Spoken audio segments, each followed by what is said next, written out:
My name is Dr. Robert Riggio, and I'm a neurohospitalist at Mountain View Hospital in Las Vegas, Nevada. This is the case on February 12th, 2022. All of the images are from the actual case and have been de-identified. My hospital is a large community hospital with 2 EEG machines. They're available for routine studies during the day, and I can call my techs in overnight for support. Can have a patient placed on long-term monitoring, but only upon request. The patient is a 63-year-old female with a past medical history of a right frontal temporal stroke with no residual deficits and AFib on Eliquis. Neurology was consulted for 24 hours of progressive lethargy and confusion in the setting of a UTI. Non-contrasted head CT and MRI brain imaging were unremarkable. The patient was subsequently hooked up to 21-lead EEG monitoring, which found the patient in persistent seizure activity, consistent with status epilepticus.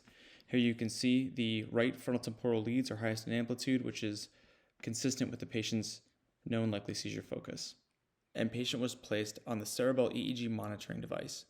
Here you can see that we had successfully suppressed the epileptic activity. At 8:59 p.m., I received a text message indicating that my patient had regressed into seizure activity. I was able to pull up the tracings and confirm this. I was able to intervene acutely and break the status epilepticus once again. I was also able to monitor and ensure the patient did not return into status for the remainder of the evening. As you can see, the algorithm monitors the percentage of epileptic activity and notifies you once it reaches a threshold of 90%. I was able to call the ICU and take action immediately on the seizure activity. Here you can see the nurse had logged that lorazepam was administered. I was notified via text message and was able to confirm the tracings all on my cell phone. Without the Ceribell device, the patient would have regressed into seizure activity through the night, likely suffering cortical brain damage. If I had placed the patient on long-term conventional monitoring, no one would have checked it overnight, as is the case at most hospitals. Even if a nocturnist or a resident were available overnight, they're usually very busy and only have time to check on it once, possibly missing the seizure activity.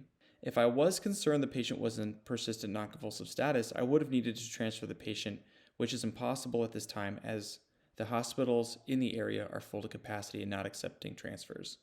This is how the Ceribell EEG device played an important role in caring for one of my patients.